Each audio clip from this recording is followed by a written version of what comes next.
Hello guys, welcome to all of you in this video. स्वागत है आप सभी का इस वीडियो में। और आप जानते हैं कि पाटलिपुत्र यूनिवर्सिटी में जो पीजी का जो स्पोर्ट एडमिशन की जो प्रक्रिया चल रही थी, उसके रिगार्डिंग आपने कंफर्म कर लिया कि आपका एक सीट बुक हो गया है रेस्पेक्टिव कॉलेज में, चाहे वो मैसेज के थ्रू पता चला होगा या फिर आपको पोर्टल के थ्रू पता चला होगा। तो आज की इस वीडियो में हम लोग एएन कॉलेज में जो एडमिशन का जो ऑनलाइन पूरा प्रोसीजर है, प्रोसीजर के बारे में जानेंगे, किस तरीके से पूरा प्रोसीजर कंप्लीट होता है और इस प्रोसीजर को कंप्लीट करने के लिए क्या कुछ इंपॉर्टेंट स्टेप है, स्टेप को भी समझेंगे। तो एएन कॉलेज में एडमिशन की प्रोसेस की शुरुआत स्टूडेंट लॉगिन के साथ होती है। स्टूडेंट लॉगिन के पोर्टल पर आते हैं तो आपसे यूजर नेम एंड आपका पासवर्ड मांगा जाता है। फिलहाल आपके पास कोई भी यूजर नेम एंड पासवर्ड नहीं है, आपको क्या करना होता है, gate user name and password वाले ऑप्शंस को यूज करना होता है। इसके बाद आपको रजिस्टर्ड मोबाइल नंबर यहाँ मेंशन करना होता है, जो कि आपने पीपीयू के एप्लीकेशन फॉर्म फिलअप करने के टाइम में डाला था, या फिर अपना ईमेल आईडी भी या फिर मेंशन कर सकते हैं। चलिए हम लोग यहाँ पे मोबाइल नंबर को मेंशन करते हैं। मोबाइल नंबर को मेंशन करने के बाद हम लोग सेंड पासवर्ड के फैसिलिटी का यूज करेंगे।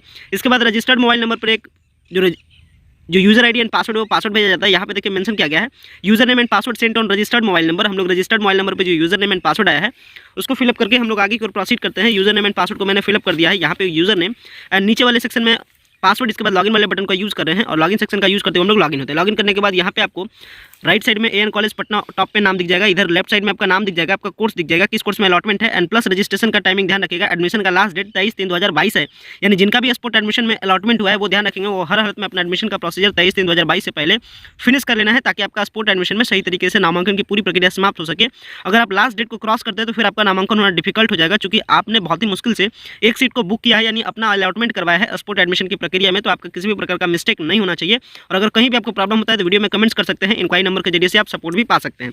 इसके बाद जो एडमिशन की प्रक्रिया कंप्लीट करनी है उसके लिए ऑनलाइन रजिस्ट्रेशन वाले सेक्शन को यूज करते हैं। यहाँ पे कई सारे ऑप्शंस हैं, जो कि कई सारे डिटेल्स को आपको देना होता है, personal address, photo, sign, subject, documents confirm and application print and इसके बाद आपको पेमेंट करना होता है। ध्यान रखिएगा कि पेमेंट आपका ये जो रजिस्ट्रेशन का प्रोसेस है, यानी एडमिशन के लिए जो रजिस्ट्रेशन रेस्पेक्टिव कॉलेज के पोर्टल पे करते हैं, वहाँ से लगभग 4 घंटे के बाद वैलिडेशन किया जाता है। वैलिडेशन की प्रक्रिया ऑटोमेटिक होती है।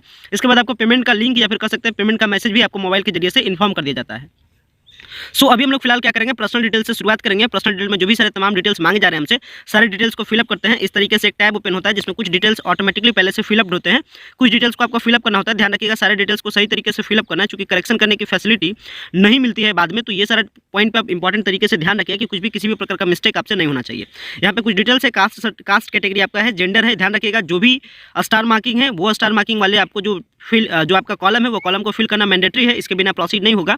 तो जो भी स्टार मार्क्ड रेड कलर में आपको दिख रहा है ब्लैंक, वो ब्लैंक आपको हर हालत में फिलअप करना है। चलिए सारे डिटेल्स को देते हैं और जो भी इंपॉर्टेंट डिटेल है डिटेल को ध्यान से देते हैं। यहाँ पे कास्ट हो गया, यहाँ पे इसके बाद नेशनलिटी इंडियन हो गया, इसके बाद रिलीजन में जो भी आपका हो रिलीजन आप उसे मेंशन कीजिए। इसके बाद हैंडीकैप्ड है तो सेलेक्ट किया, नहीं है तो आप उसे छोड़ सकते हैं। इसके बाद जो बेसिक डिटेल्स है, बेसिक डिटेल्स को मैंने फिलअप कर दिया। इसके बाद जो बोर्ड काउंसिल उसे मैंने बिहार कर दिया। सेव एंड नेक्स्ट बटन पर क्लिक करते हैं। इसके बाद यहाँ पे प्रोसेसिंग जैसा कुछ टैब दिखता है, यहाँ पे देख सकते हैं ऊपर में। इसके बाद जो सेकंड स्टेज है उसमें आ चुका है एड्रेस मेंशन करने के लिए। एड्रेस हमारा सेकंड स्टेज है। एड्रेस को मेंशन करते हैं परमानेंट एड्रेस के बारे में। तो चलिए मैं परमानेंट एड्रेस जो भी है इनका मैं परमानेंट एड्रेस फिलअप करता हूं और परमानेंट एड्रेस फिलअप करने के बाद फिर से हम लोग जो सेव एंड नेक्स्ट बटन का जो ऑप्शन है उसको यूज करेंगे। ध्यान रखिएगा, मैं बार बार बता रहा हूं आपको, किसी भी प्रकार का मिस्टेक नहीं कीजिएगा, नहीं तो बाद में करेक्शन कराना बहुत ही डिफिकल्ट हो जाता है। और कई सारे यूजी के कैंडिडेट जो एडमिशन के टाइमिंग में गलती किए हैं वो कई सारे कैंडिडेट अभी भी पछता रहे हैं। तो इसके बाद हम लोग सेव एंड नेक्स्ट बटन पर क्लिक करते हैं। अगर आपका सेम हो तो सेम एज कीजिएगा, जो परमानेंट एंड टेम्पररी का जो मेंशन था उसको आप सेम कर दीजिएगा। अगर सेम नहीं है तो नेक्स्ट कीजिएगा। इसके बाद अपलोड फोटो करना है, सिग्नेचर करना। याद रखिएगा कि फोटो आपका जेपीजी या पीएनजी के फॉर्मेट में 500 KB से कम होना चाहिए और सिग्नेचर आपका 300 KB से कम होना चाहिए। मैंने फोटो और सिग्नेचर को अपलोड कर दिया। इसके बाद सेव एंड नेक्स्ट बटन को क्लिक करते हैं। इसके बाद जो फोर्थ स्टेज है, फोर्थ स्टेज की ओर आगे की ओर मैं प्रोसीड होता हूँ। प्रोसीड करने के बाद यहाँ सेव एंड सक्सेसफुली का ऑप्शन मिल जाता है। यहाँ पे आपका पूछेगा मीडियम, मीडियम ऑटोमेटिकली सेलेक्टेड होगा कि उस कोर्स में कौन सा मीडियम अवेलेबल है वो आपको ऑटोमेटिकली सेलेक्टेड होगा। आपको इसमें किसी भी प्रकार का डिस्टर्बेंस नहीं करना है। इसके बाद सेव एंड नेक्स्ट बटन पर क्लिक करना है। इसके बाद डॉक्यूमेंट्स अपलोड करने का आता है, जिसमें 4 डॉक्यूमेंट अपलोड करना है, caste certificate, college leaving certificate, graduation marksheet and Pataliputra university का ऑफर लेटर। ध्यान रखिएगा कि पाटलिपुत्र यूनिवर्सिटी का ऑफर लेटर आप लोग के लिए जो स्पोर्ट एडमिशन में जो आपने ऑफर लेटर कॉलेज में सबमिट किया उसका जो रिसीविंग पार्ट है, आप उसे रिसीविंग पार्ट को यहाँ पे अपलोड कर दे, चूंकि बेसिकली आपके लिए किसी भी प्रकार का ऑफर यूनिवर्सिटी के द्वारा नहीं किया गया। जो भी आपके लिए ऑफर किया गया था वो आपका ब्लैंक ऑफर लेटर था। तो ब्लैंक ऑफर लेटर जो आपने फिलअप किया और जो आपने कॉलेज में जमा किया एज ए रिसीविंग के तौर पे आपको एक कॉपी मिला, आप उसी कॉपी को यहाँ पे सबमिट कर दीजिए।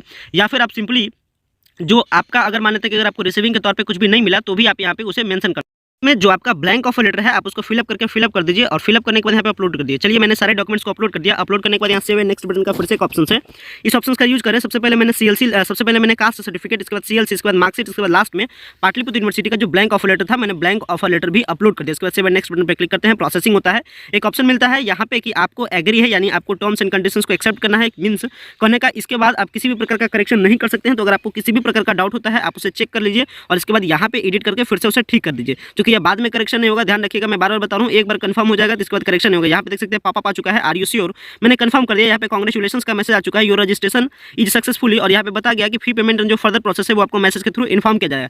यानी जो फी का पेमेंट है वो पेमेंट आपको विद इन 4 आवर के अंदर आपके मोबाइल पे मैसेज आएगा। तो इस तरीके से मैसेज आएगा। मैं यहाँ पे पीडीएफ फाइनली इसको रख लेता हूँ, जो कि हमें डॉक्यूमेंट वेरिफिकेशन के टाइम में जरूरत होगा, तो मैं पीडीएफ को सेव कर लेता हूँ ताकि ये डॉक्यूमेंट वेरिफिकेशन के टाइम में इसे जब मांगा जाए तो मैं वहाँ पे अवेलेबल करा सकूँ। और जो पेमेंट का ऑप्शन है वो विद इन 4 आवर के अंदर में ये पेमेंट का ऑप्शन अवेलेबल हो जाएगा। अभी पेमेंट का ऑप्शन नो रिकॉर्ड अवेलेबल बता रहा है, तो विद इन 4 आवर के अंदर फिर से आप पोर्टल पे लॉगिन होइए। लॉगिन होने के बाद पे फी वाला ऑप्शन का यूज कीजिए और पेमेंट कीजिए। तो इस तरीके से एएन कॉलेज में एडमिशन का जो प्रोसेस है इस तरीके से आप कंप्लीट कर सकते हैं। आशा करते हैं जो एएन कॉलेज में एडमिशन का जो तमाम सारा प्रोसेस है वो आपको सही तरीके से समझ में आया होगा, वीडियो आपको पसंद आया होगा। अगर चैनल पर नए हैं तो चैनल को सब्सक्राइब कर दीजिएगा ताकि फर्दर एंड फ्यूचर जो भी सारे तमाम अपडेट है वो अपडेट आपको टू द टाइम मिल सके। वीडियो देखने के लिए बेहद ही धन्यवाद। Thanks for watching this.